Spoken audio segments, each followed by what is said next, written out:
Good morning children. आज की कक्षा में हम बाल महाभारत उपवाचक पाठ है ये पढ़ेंगे। पिछली कक्षा में हमने इसका थोड़ा सा विवरण किया था, एक्सप्लेनेशन। अभी अब थोड़ा सा हम पुनर्कथन करेंगे। यहाँ पर देखिए आप, महाभारत किसके द्वारा लिखी गई है? महर्षि व्यास द्वारा लिखी गई। किसके द्वारा? महाभारत किसके द्वारा लिखी गई? महर्षि व्यास।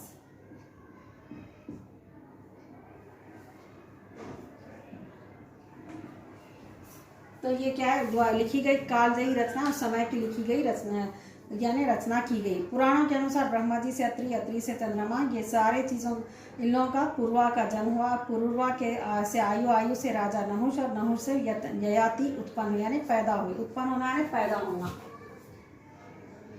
उत्पन्न होना।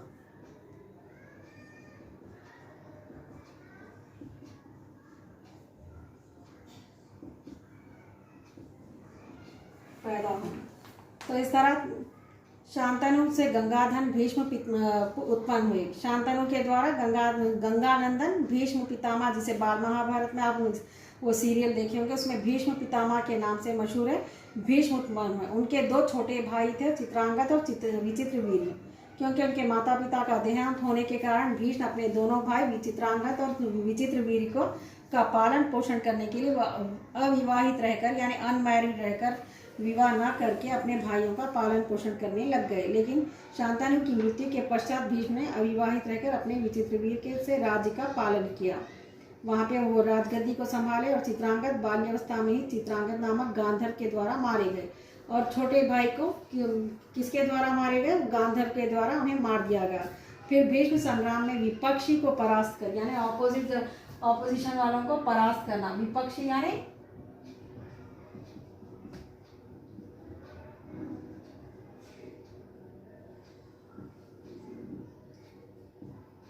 ऑपोजिशन पार्टी, परास्त करना यानी हराना।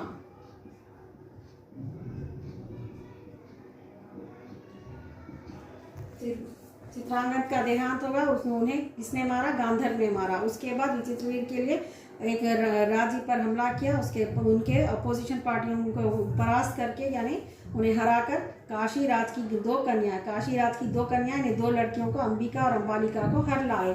हर लाना है किडनैप कर लाए, अपहरण करना, हर लाना, अपहरण करना, किडनैप। हाँ तो बच्चों, ये था पुनर्कथन। अब आगे का देखिए आप। अंबिका और अंबालिका को वो हर लेकर आए। वो दोनों विचित्रवीर्य की पत्नी हुई। कुछ काल के बाद, यानी कुछ समय के बाद, राजा विचित्रवीर्य राज्यक्षमा से ग्रस्त यानी राजा के प्रभाव से ग्रस्त होकर स्वर्गवासी हो गए। तब सत्यवती की अनुमति से व्यास जी के द्वारा अंबिका के गर्भ से राजा धृतराष्ट्र और अंबालिका के गर्भ से पांडु उत्पन्न हुए। धृतराष्ट्र और पांडु उत्पन्न हुए। धृतराष्ट्र व गांधारी दंपति के 100 पुत्र हुए, जिन्हें दुर्योधन सबसे बड़ा था और पांडु के युधिष्ठिर। कौरवों में कौन था बड़ा? सबसे दुर्योधन, और पांडु में युधिष्ठिर थे। युधिष्ठिर, भीम, अर्जुन, नकुल, सहदेव, ये 5 भाई पांडव पुत्र कहलाते हैं। धृतराष्ट्र जन्म से ही अंधे थे, यानी नेत्रहीन थे, दिखाई नहीं देता था, और अतः उनकी जगह पर पांडु को राजा बनाया गया। वो सबसे बड़े बेटे होने के बाद ही वो नेत्रहीन होने के कारण उनकी जगह पर उनके भाई को राजा का सिंहासन दिया गया, राजा बनाया गया। उन्हें पांडु को राजा बनाया गया। इससे धृतराष्ट्र को सदा अपनी नेत्रहीनता पर, अपने अंधे होने पर दुख होता था। पांडवों ने संपूर्ण भारतवर्ष को जीतकर, पांडवों ने संपूर्ण यानी पूरे भारतवर्ष को जीतकर कुरु राज्य की सीमाओं का यवनों के देश तक विस्तार कर दिया। यानी नेत्रहीन, अंधे को क्या कहेंगे आप? अंधे, अंधा, नेत्रहीन। नेत्र क्या है? आंख का ही एक शब्द है। नेत्रहीन थे। कौन था नेत्रहीन? धृतराष्ट्र। सबसे बड़ा, कौरवों का सबसे बड़ा बेटा धृतराष्ट्र था, लेकिन वो जन्म से ही अंधा था। नेत्रहीन होने के कारण उन्हें राजगद्दी दी नहीं गई। इसीलिए पांडव पुत्र युधिष्ठिर को राजा बनाया गया। वह संपूर्ण भारतवर्ष को जीतकर, यानी सारे भारत को जीतकर, कुरु राज्य की सीमाओं का यमुनों तक देश तक विस्तार किया, यानी इतना फैला दिया। एक बार राजा पांडु अपनी दोनों पत्नियों कुंती तथा माद्री, पांडु की कितनी पत्नियां थी? 2 पत्नियां थी, कुंती थी और एक माद्री थी। के साथ आखेट के लिए वन गए, यानी वहाँ पे शिकार करने के लिए वन गए यानी जंगल को गए। वहाँ उन्हें एक मृग का जोड़ा दिखाई दिया, मृग यानी मोर का। पांडु ने तत्काल अपने बाण से उस मृग को घायल कर दिया, अपने बाण से यानी तीर चलाकर उसे जख्मी कर दिया। मरते हुए मृग रूपधारी निर्दोष ऋषि ने पांडु को श्राप दिया। मृग क्या था, अपना रूप दूसरा रूप धारण करके वह आया था मृग के रूप में। कौन थे वो, लेकिन वो एक निर्दोष ऋषि ने पांडु को श्राप दिया, एक ऋषि थे वो। उन्हें श्राप दिया ने उन्हें एक बदवा दी, राजन तुम्हारे समान क्रूर पुरुष इस संसार में कोई नहीं होगा। पांडु को क्या श्राप दिया गया, कौन है वो, एक ऋषि, कौन, निर्दोष ऋषि थे जिसने पांडु को श्राप दिया यानी बदवा दी। तुम्हारे समान, तुम्हारे जैसा क्रूर यानी बुरा इंसान इस संसार में कोई नहीं होगा, तुम्हें इसका परिणाम अवश्य भुगतना पड़ेगा।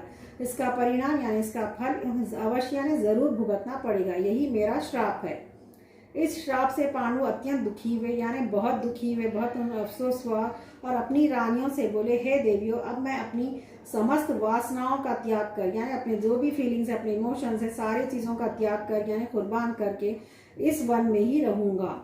तुम लोग हस्तिनापुर लौट जाओ। उनके वचनों को सुनकर दोनों रानियों ने दुखी होकर कहा, नाथ, आप हमें भी वन में अपने साथ रहने दीजिए। तो उनके पत्नियां क्या कहने लगे, इस बात को सुनकर दुख हुआ और उन्होंने भी क्या कहा, हमें भी यहाँ पर रहने की आज्ञा दीजिए, हम भी आपके साथ इसी वन में रहेंगे। सांसारिक मोह सब छोड़कर वो जंगल में रहने के लिए अपनी पत्नियों को हस्तिनापुर भेजने की कोशिश की। पांडु ने उनके अनुरोध को स्वीकार किया यानी उनका अनुरोध यानी उनके रिक्वेस्ट को स्वीकार किया, उन्हें भी वन में अपने साथ रहने की अनुमति दे दी यानी परमिशन दे दी। अनुमति का अर्थ क्या, परमिशन देना, अनुमति, परमिशन, अनुमति दे दी गई। इसी दौरान राजा पांडु ने अमावस्या के दिन ऋषि मुनियों को ब्रह्मा जी के दर्शनों के लिए जाते हुए देखा। उन्होंने उन ऋषि मुनियों से स्वयं को साथ ले जाने का आग्रह किया, ऋषि मुनियों को अपने साथ ले जाने के लिए आग्रह किया, उनसे विनती की, उन्हें उनसे निवेदन किया। लेकिन उनके इस आग्रह पर ऋषि मुनियों ने कहा, राजन, कोई भी निस्संतान पुरुष ब्रह्मलोक जाने का अधिकारी नहीं हो सकता, यानी जिसकी संतान है, जिसके बोलते सो पुत्र या पुत्री नहीं है, उसे निस्संतान कहते हैं, बिना औलाद के। जो तो हिंदी में उसे क्या कहेंगे, निस्संतान। जिसकी कोई संतान नहीं उसे निस्संतान कहेंगे यानी बच्चे नहीं। तो उन्हें ब्रह्मलोक जाने का अधिकार नहीं, उन्हें कोई राइट्स नहीं है यहाँ पे ब्रह्मलोक जाने के लिए। अतः हम आपको अपने साथ ले जाने में असमर्थ हैं। ऋषि मुनियों की बात सुनकर पांडु अपनी पत्नी से बोले, हे कुंती, मेरा जन्म लेना ही वृथा हो रहा है, यानी मेरा जन्म व्यर्थ है, क्योंकि संतानहीन व्यक्ति पितृऋण, ऋण, देव ऋण तथा मनुष्य ऋण से मुक्ति नहीं पा सकता। बिना संतान के ये सारे जो ऋण है यानी जो एहसान है, जो आभार है, उसे हम चुका नहीं सकते, क्योंकि संतानहीन व्यक्ति कुछ नहीं कर सकता। क्या तुम पुत्र प्राप्ति के लिए मेरी सहायता कर सकती हो? कौन कहने लगे? पांडु अपनी पत्नी से कहने लगे, क्या तुम पुत्र प्राप्ति के लिए मेरी सहायता कर सकती हो? तो बच्चों, ये आज का विवरण यहीं तक करेंगे हम। और होमवर्क में क्या है, मौखिक यानी रीडिंग के लिए हम दे रही हूँ मैं। लेसन पूरा अच्छे से रीड कीजिए, क्योंकि इसमें हार्ड वर्ड्स बहुत ज़्यादा टफ है वर्ड्स, और ये वन टाइम अच्छे से प्रैक्टिस कीजिए, होमवर्क में रीडिंग कीजिए। तो बच्चों, आज की कक्षा यहीं समाप्त होती है। धन्यवाद।